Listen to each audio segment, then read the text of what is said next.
Okay, so hear me out on this. There are tons of smartphone launches every year. Phone brands bring the best versions of what they can offer. I mean, it's a cutthroat market up there in terms of hardware and innovation. But then there's this brand which is kind of here in terms of hardware and innovation. Now, these guys just stay at the top, consistently upping the game, just there. But then there's this brand which is kind of taking baby steps way behind the competition. But suddenly, one day, they launch a phone that brings them closer to the top. Still not there, but kind of closer to the top. And since this was such a big leap, everyone starts losing their shit. All eyes on this one. Yeah, congratulations. You now know what Apple did last summer. Yeah, this is the iPhone 17, a phone that finally starts making sense in 2025 because finally got the upgrades that others had such a long time ago. And another big factor is Android flagships that used to compete with iPhones, be it from OnePlus, Oppo, even the upcoming iQOO, are all getting more expensive this year, getting a lot closer to the iPhone in terms of price, and that's honestly advantage iPhone. And as far as upgrades go, this still does not have the third camera which most of the competition phones have. It still lacks in terms of battery capacity, slower USB ports, so the list still exists, and even then, this has got to be the iPhone to get. Let's get started.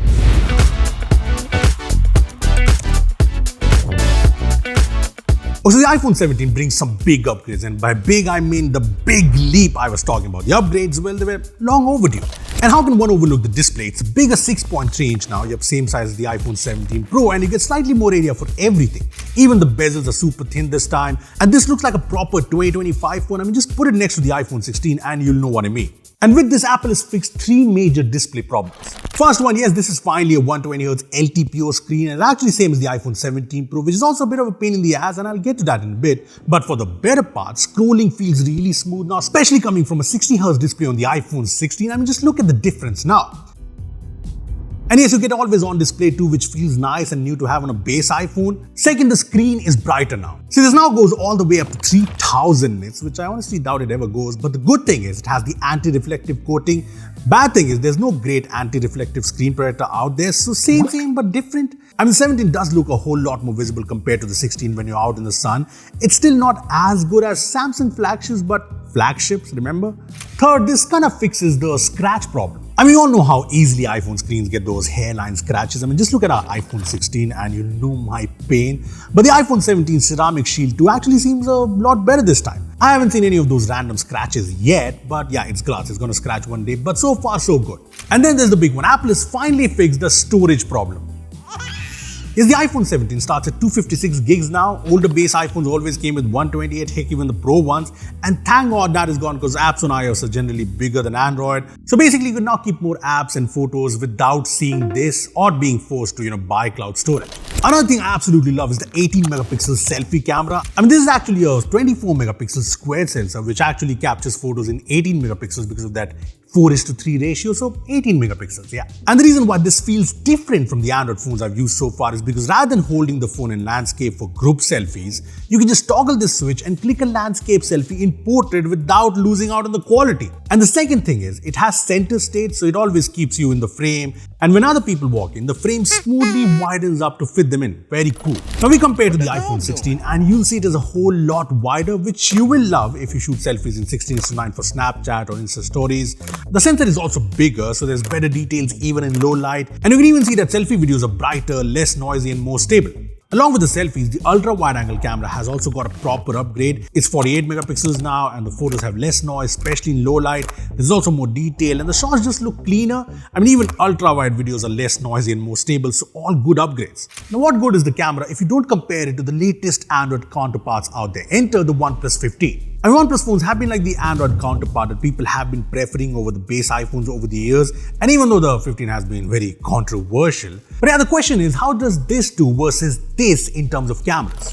See, OnePlus has a proper zoom lens, something that iPhone still lacks, so it clearly wins for zoom shots. Even in portraits, the blur looks nicer and even the edge detection is better, but the iPhone has better skin tones and looks more natural compared to the more contrasty OnePlus. I mean, you guys tell me which one do you prefer. In main camera, the iPhone 17 takes better shots most of the time. Colors are close to real and so is the dynamic range and it just looks natural. OnePlus does process things a bit, and many of you might like that look, but in low light, iPhone again keeps things closer to natural, while OnePlus brightens the whole scene by pushing the ISO. And sometimes iPhone looks better, sometimes OnePlus looks better, but I'd prefer the iPhone if you ask me. With the ultra-wide-angle camera, the iPhone 17 again has more natural colors, better HDR, but it can look a bit grainy at times. OnePlus 15 generally has better detail, but it's not a big difference if you ask me. Now, as for selfies, I'll pick the iPhone any day. Better details, better colors, simple as that. And when it comes to videos, the iPhone is still the best phone to get. I mean, the videos come out super stable. The lens switching is very smooth. There's no weird exposure changes or focus hunting, be it in daytime or low light. So, iPhone it is. You guys tell me. So, apart from zoom and portraits, this is still a very strong camera phone. Now, coming to all the other good things, I'm not going to call the design an upgrade because it barely changed. And honestly, it has been up there. I mean, so much so that when you see other Android phones in the market, all of them are moving in the same design direction. And a lot of people just try them out and they say it just feels like an iPhone. So, kind of enough said. Now, you do get the yearly performance upgrade, the new Apple A19 chip, which is obviously very powerful. And coming from an Android phone, multitasking is still not that great, but that's just iOS limitations. But apps open fast. I haven't faced any major heating issues in general. And I even played some games like BGMI runs at 90 FPS now, up from 60. But yeah, still no 120 FPS, but the gameplay is smooth and nice. Genshin does run at 120 FPS, where it heats a bit because there's no vapor chamber, yeah. And I also saw some frame drops, so this is not exactly a proper gaming phone. If you want one, maybe look at OnePlus 15, iQOO 15 or so. Anyway, I also like the haptics here. Even the speakers are very good. Now, I do think that the iPhone 16 sounds a tiny bit louder, but these are still very rich and clean speakers. But yeah, if you compare it with something like the OnePlus 15, that's a bit more louder and a touch better overall.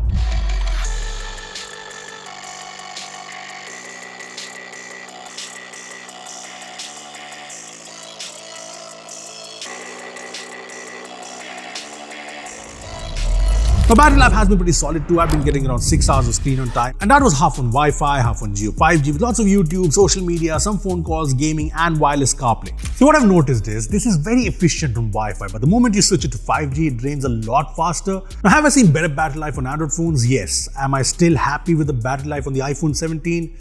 Yes, I'd say it's still very solid for a compact phone like this, and definitely a lot better coming from the older base iPhones like the 15 or 16. But the one part I'm not happy about is the charging speeds. I mean, this finally supports 40-watt fast charging, which sounds great because the older iPhones were stuck on 20 watts, but in real-world usage, it's a bit tricky. Say I plugged both the iPhone 17 and iPhone 16 into the same 120-watt Vivo PD chargers at 5% battery, and in the same conditions, after 30 minutes, the 17 was at 71%, 16 was at 57%, so yeah, there is a difference, but not as big as we expected. And the iPhone 17 fully charged in around 1 hour 24 minutes, and at that time, the iPhone 16 was at 91%, so again, not a huge ass difference. See, I would not call the fast charging here a big upgrade considering Android phones charge at 80, 100, 120 watts, and compared to that, this feels still slower. And yes, if you're wondering, we did not use the new Apple 40-watt dynamic charger with AVS because Apple has not launched it in India yet. See, the iPhone 17 is the kind of phone that most of you will enjoy. It feels like it has no real cons. But there are a few things to note, very important. See, remember when I said this has the same screen as the iPhone 17 Pro and that can be a problem? Well, here's why. See, if you break an iPhone 16 screen, you pay around 25,000 rupees. But if you break an iPhone 17 screen, you pay almost 33,000 rupees, same as the iPhone 17 Pro display.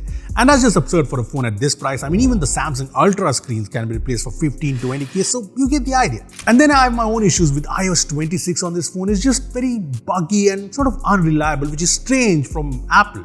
I mean, one time I was recording a video and it went all blurry for no reason. Another issue I've noticed is with auto brightness. See, a lot of times I wake up in the night, to check my phone usual, and then it blasts me with this great high brightness, and you know me, I already have one, so I can't lose it. And that's all. Sometimes apps crash, sometimes there's a few jitters here and there. So it's not the old reliable iOS from the yesteryears, jo bhi hota hai. Plus, not all apps run in full 120Hz. I mean, look at YouTube. It feels more like 80 or 90Hz, so you cannot force full smoothness. I mean, Android users will miss this for sure. Then there's the slow USB port, so slower data transfer, which is a bit of a niche use case. There's no telephoto as well, like I mentioned. As for the AI and Siri and all of that stuff, I personally tried. I tried a lot. But only area where Siri is actually useful is when using CarPlay in your car. Other than that, I mean, in all the other situations, Gemini just performs better with the overall results, and that is the reason why my personal go-to is this Google Gemini widget on my iPhone, which is a must-have for iPhone users. See, the iPhone 17 is not perfect, no phone is, but tell me which phone is the most hyped up during sales? Which is that one phone everyone wants to get their hands on? It's the iPhone, and that's because, you know what, to put it simply, it just works well when you want it to. And when you compare the new iPhone 17 to other compact Android flagships like the S25 or the Pixel 10 or even the bigger ones like the OnePlus 15, the iPhone 17 now does a lot of things better than the competition. And let's be honest, this is Apple's best base model in the last 5 years.